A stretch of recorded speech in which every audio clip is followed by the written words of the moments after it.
along. This is the big question about Taqleed. I shouldn't really have mentioned that word.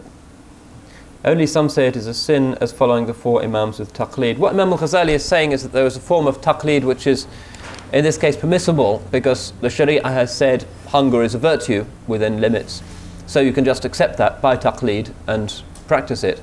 Or you can understand why it's a virtue and go on to read the rest of his chapter. I don't want now to go into my stock lecture about the necessity for making Taqleed if you're not a mujtahid, save to say that it's common sense.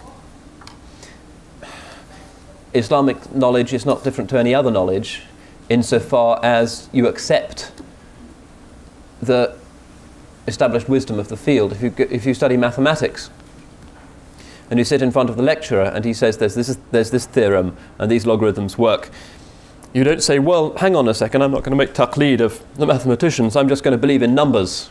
I only accept number. Well, you're going to spend the rest of your life getting to where the mathematicians were already in the 16th century.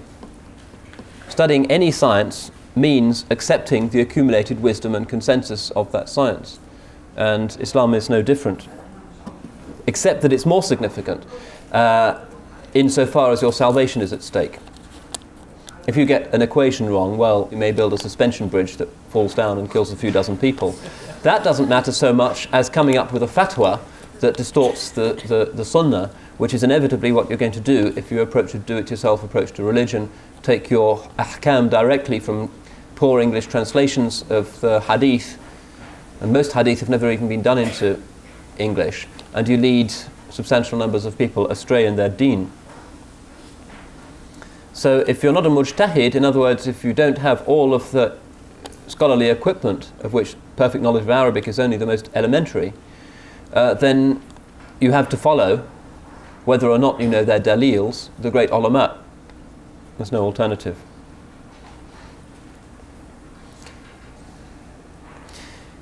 Somebody please wave at me when it's time to stop.